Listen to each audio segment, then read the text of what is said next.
पुणे महानगरपालिकेच्या निवडणुका येत्या 15 जानेवारीला होत आहेत आणि या निमित्ताने मोठा धुराळ उडलेला आहे. दोन्ही सत्ताधारी पक्षातलेच सत्तेत सहभागी असलेले दोन्ही पक्ष हे एकमेकाविरुद्ध निवडणुका लढवत आहेत. आणि सर्वात महत्त्वाचं तुम्हाला सांगायचं म्हणजे जो अजितदादांवरती 70,000 कोटीचा भ्रष्टाचाराचा जो आरोप येतो आणि तो दादांना चिकटलाय. वास्तविक पाहता एवढा मोठा गंभीर आरोप होऊन सुद्धा बीजेपी सारख्या पक्षाने त्यांना सत्तेत सामील करून घेतलं आणि आता दादांनी सुद्धा स्पष्टपणे त्यांच्यावरती त्यांच्या गळ्यात हार घातला बीजेपीच्या. आणि त्यांनी पत्रकारांना प्रश्न विचारला की माझ्यावरती 70,000 कोटीचा आरोप झाला होता, ज्यांनी माझ्यावरती आरोप केले त्यांच्याबरोबर मी सत्तेत आहे. या स्टोरी मागची स्टोरी 70,000 कोटीच्या स्टोरी मागची स्टोरी मी आता तुम्हाला सगळ्यांना सांगतो. मित्रांनो, हा जो 70,000 कोटीचा जो अजितदादांच्या मागे जो ससेमिरा लागलेला आहे त्याच्या मागचा इतिहास मी तुम्हाला सांगतो. तर हा वास्तविक पाहता 70,000 कोटीचा नाहीये, हा 72,000 कोटींचा हा आरोप होता. 72,000 कोटींचा विषय होता. तो काय झालं होतं 2012 साली महाराष्ट्र सरकारचा आर्थिक सर्वेक्षण अहवाल आला होता आणि आर्थिक सर्वेक्षण अहवालामध्ये त्यांनी असं नमूद केलं होतं की महाराष्ट्र सरकारने गेल्या साधारण 1995 पासून ते 2012 पर्यंत 72,000 कोटी रुपये खर्च झाले आहेत सिंचन विभागाचे, बरं का, सिंचनासाठी नाही, सिंचन विभागाचे 72,000 कोटी रुपये खर्च झालेत. आणि त्याचबरोबर कृषी खात्याचा अहवाल असा होता की महाराष्ट्राचं सिंचन हे 0.1% वाढलेलं आहे. आणि त्यावेळेस पृथ्वीराज चव्हाण हे महाराष्ट्राचे मुख्यमंत्री होते. आणि आपल्याला सर्वांनाच माहिती आहे की अजितदादाचं आणि मुख्यमंत्री पृथ्वीराज चव्हाणांचं किती सख्य होतं.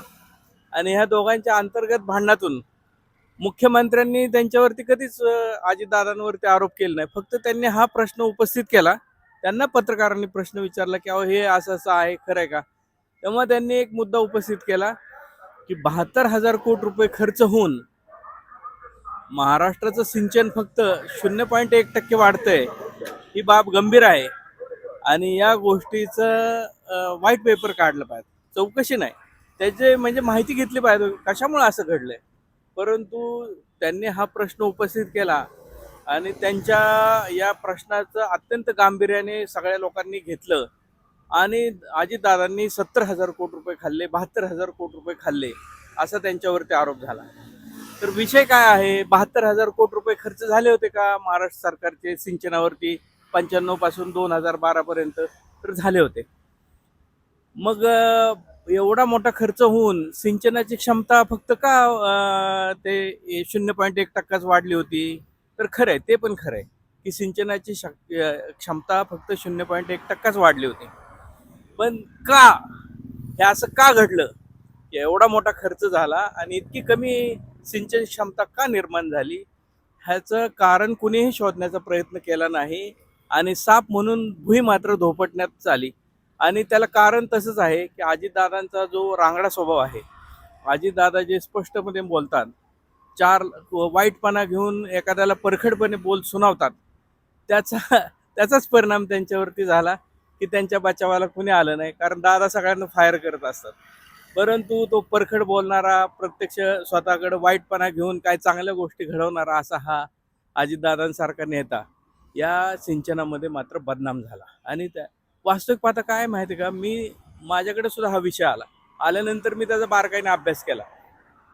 तर 1995 साली युतीचं सरकार होतं आणि 5च वर्ष शिल्लक राहिली होती की 5 वर्षामध्ये 2000 साली आपलं कृष्णा खोऱ्यावरचा पाण्याचा हक्क जाणार होता.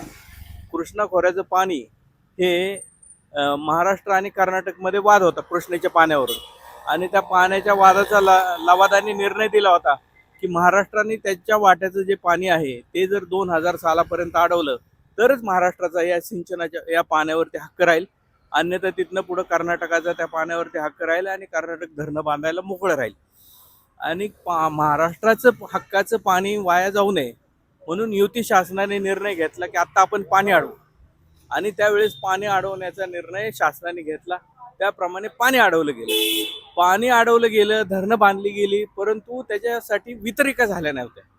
ज्या फ्लो इरिगेशननी पाणी जे शेतीला द्यायचं असतं ते कॅनल झाले नव्हते. आणि जे 72,000 कोटी रुपये खर्च झाले होते त्यातले 36,000 कोटी रुपये हे पगारावरती गेले होते.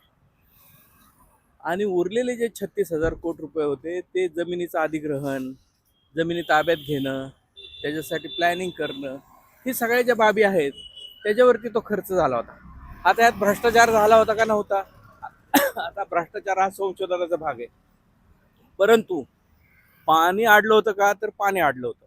परंतु वितरिका झाल्या नसल्यामुळं सिंचन वाढलं नाही.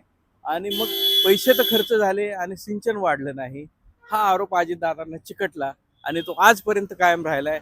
95 ते आता 2025 किती वर्ष झाली? 20 वर्ष. किती?